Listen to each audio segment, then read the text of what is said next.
All right, folks, short video for today. Just working on a few concepts for something we can keep training, right? Now, this one's a little hard to train by yourself, and that's why we're going to focus on it. Now, when you're fighting someone else with a sword, right, you typically want to make sure you engage their blade in some way before you kill them. This is not a rule, it's a guideline, right? Because if you've engaged their sword cannot engage you. Right? You can't get stabbed if you have managed to remove their sword before you engage your opponent. And again, obviously you can do this in a lot of ways. You don't have to do it this way, but this is a martially sound way, right? This is a masterful approach to winning a sword fight because you survive it. 3 outcomes in a fight, right? 2 of them you die. So, today we're going to work on one of the ways you can do this. You have 3 core ways. There's a bunch of extra stuff, but you have 3 core ways you typically engage someone else's blade to get them. You can bind, as we've talked about before, right? Stepping inside, coming around their blade, engaging more of their feeble on more of my forte, extending down. If I get that far and they've let me get that far, I complete with a lunge, right? Bind. Now you can bind in a variety of situations, but the concept of bind, more of my forte on more of their feeble, right? So you've got to bind. Your second one is the game we've talked about, where I lock out their sword by placing, it's similar to a bind. I'm going to put more of my forte on more of their feeble, but instead of trying to negotiate around their blade to get the lunge or a stab, I'm just going to grab their sword with mine and lock it out to one side. If they let me get that far, now I've removed their sword from combat, am in engagement range, and can then proceed with my attack, right? So we've got the bind, we've got the gain, and our last one, you have a beat. Now beating can be done, again, in a variety of ways, but we're going to work on one specific today, especially because it's good for your wrist. It's going to build a lot of those core wrist muscles we need for sword fighting, right? So to get a beat, and I'm going to show you in a couple of ways, because again, I fight in a low guard, you might fight in another guard, but the concept isn't going to change too much, all right? So, from a high guard, we'll start there. What I'm going to do is, and remember, right, that far away from me, all my alignments are proper, pommel, tip, elbow, bam, right? From there, I'm going to twist my wrist up so my tip comes wide, right? See how my tip comes wide? From this position, I'm going to snap my wrist. Snap my wrist. Now notice, my arm does not move, and that's where a lot of people mess this up. When they want to come in and get this beat, they arm it, and it becomes that motion. If you're doing that, you're doing it wrong, okay?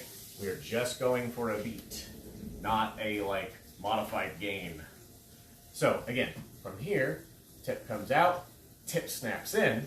If I make contact with their blade, I use the rebound of my sword, because again, I'm not forcing them out. That's a different approach. I am snapping their blade wide.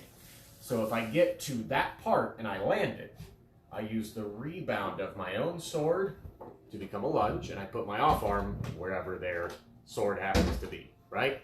So if I get that good solid snap that way, sorry, I did that wrong.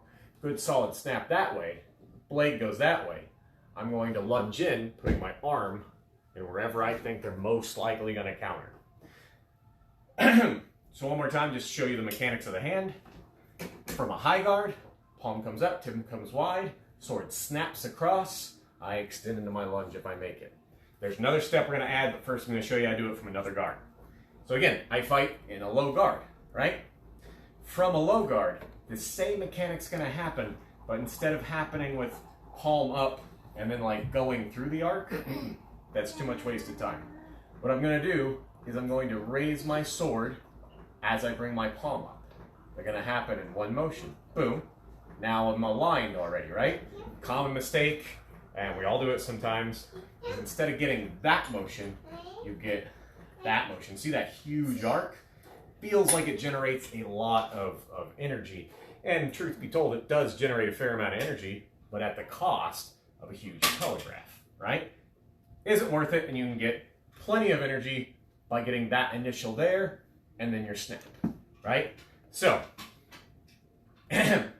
practice-wise, we're going to work on getting that one. So if you're doing a low guard with me, you want to make sure that the palm comes up and the sword comes up. Palm up, sword up, snap, lunge. Got it? Okay, that's the mechanic we're going to practice for a minute. Notes to remember, we want to practice the way we play, and if you're going to be doing this approach, if you're going to be trying to get your opponent this way, you want to make sure you begin all attacks out of range. If you're starting in range, you might have got stabbed halfway through doing whatever you're doing. So everything starts out of range. So we're going to practice this out of range in our low guard, high guard, whatever guard you have. You're going to enter range. That can be with an advance or a half step or a go step, whatever it is that gets you into range. Got it? For drilling purposes, I'm just going to take an advance. We take an advance in, and when I plant for this advance is when I begin my technique. Got it? So, from my out of range, I enter range, blade comes up, I snap, and look at my arm. I'm not arming it. Be careful. If you screw it up, you owe yourself another. Do another one, right? I come up, I snap, hopefully colliding with their blade. Because we don't have someone to practice with for this one, we'll just pretend we did. Using the rebound as my extension, I lunge, bring my off arm in way of my opponent's returning blade. Got it? Parry, just in case. Recover, because we're building good habits. Got it? Okay, let's do a few. We'll do like 10 on one side, and we'll try 10 on the other side. I know my left side's not as good at this as my right side, so let's do it.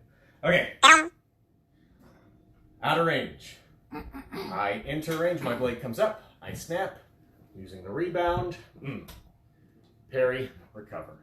That's one. Reset. Another one nice and slow. Let's make sure we build that habit first. Stepping in, stepping in, up, snap, right? In, snap, lunge, parry, recover. 2. Now let's start to bleed it together a little bit. I'm going to step in and I come up. I get my snap, boom. I begin my lunge, bam. Closer, parry, recover. Again, let's bleed it all together in that lunge portion now. We've had enough practice. Stepping in, snap, beat, lunge. Got it? Stepping in, beat, lunge, parry, recover.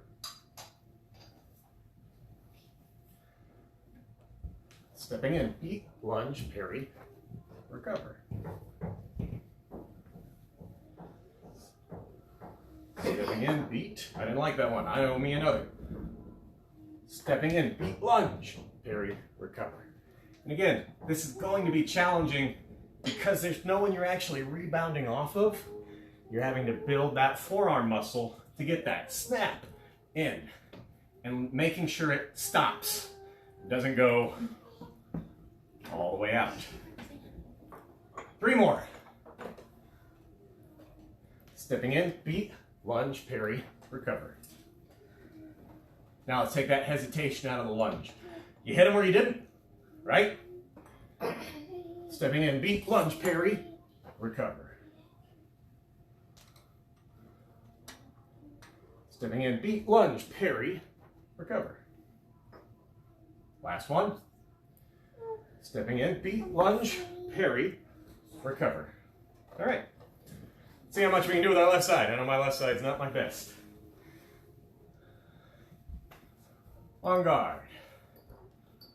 Stepping in. Sword comes up, tip comes out. Beat. Remember, just the tip, right? Not the arm. Beat, lunge, parry, recover. Now I don't have my off arm if I'm fighting left-handed, so I'm just going to drop it and try to get my sword in the way. If you are a lefty or whatever, feel free to use your offhand.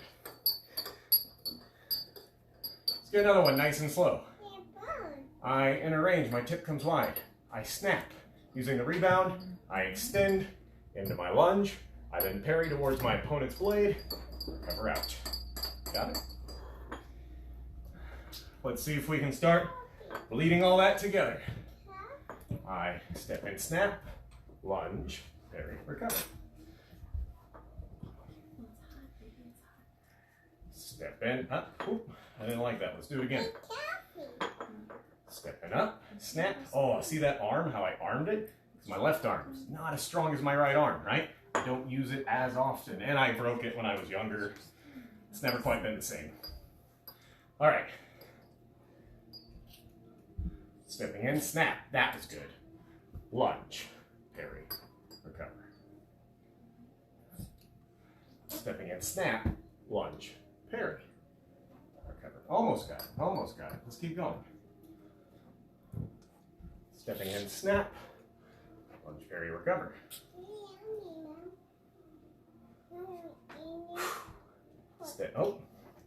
Stepping in, snap, lunge, parry, recover. Stepping in, snap, lunge. Ooh, that was a weird snap, but it was good enough. Parry, recover. 4 more. Stepping in, snap, that was weird. Lunge, parry, recover. Let's get a good one now. I'm going to slow it down. Stepping in, snap, lunge. My arm's getting tired. Parry, recover. 2 more. Stepping in, whoa, not like that. Stepping in, snap, lunge, parry, recover. Last one. In, snap, lunge, parry, recover. Hopefully you're feeling as good as my left arm is. Okay. Just simple drill, just focused on getting our good beat attack today. We'll do this with a partner later, but again, this is focusing on isolation drills, because I know a lot of us ain't got enough people to hang out with right now, and we're all missing each other. Miss you guys too. Okay, so something to work on. Remember, that's a good muscle to build. Wham, wham, wham. You use that sword muscle a lot, and building that, especially if you're me with a left arm, it's a good one to get strong. So go ahead and practice this. Use a mirror if you can to see yourself. Make sure you're not arming it. It is a snap, not an arm. Got it? Okay, leave some questions or directions in the comments so I know what to do next time. Makes it easy on me.